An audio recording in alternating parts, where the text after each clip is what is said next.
Hello mga kaibigan, today's video ipakita ko lang sa inyo kung dito ako sa Liloan, Cebu. Kita ko lang sa inyo ang daming isda dito mga kaibigan. Oh, tingnan nyo. Wow, ang dami talagang isda. Oh, dito lang to sa Liloan, Cebu mga kaibigan, yung seawall nila. Tingnan nyo, ang dami talagang isda. Oh, ang dami. Wow, oh, ang dami. Mayroong nangangawil dyan, nandun sa unahan.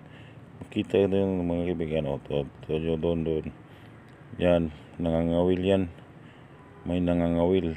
Tingnan nyo, wow, ang linaw ng dagat mga kaibigan.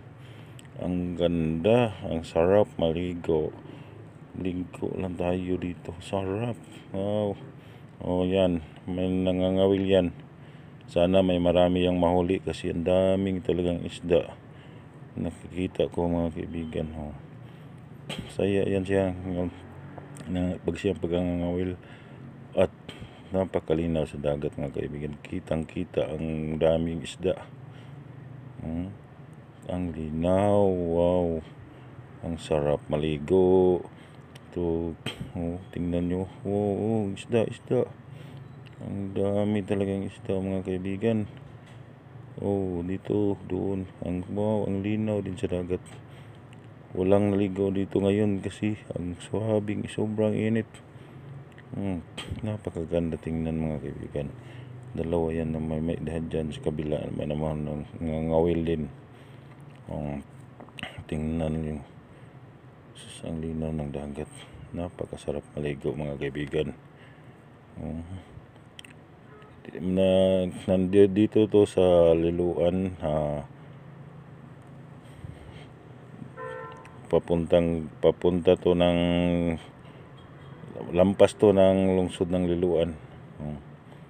Tingnan, napakaganda sa dagat. Tingnan ang linaw, suwabing mga kaibigan pag naligo.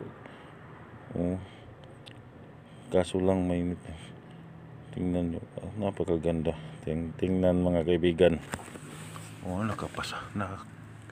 Ang sarap maligo. Kung may dala lang akong mabihisan, maligo sana ako dito. Ang dami naman ng isda. Kitang-kita ang isda kasi ang linaw ng dagat. Linaw talaga ng dagat kaibigan. Dyan marami pa din dyan isda. Napakadami ang isda. Kitang kita sa camera ang dami talaga ng isda. At hanggang dito na lang update ko sa aking video mga kaibigan. Maraming salamat sa inyong suporta at God bless you po sa ating lahat. Bye bye.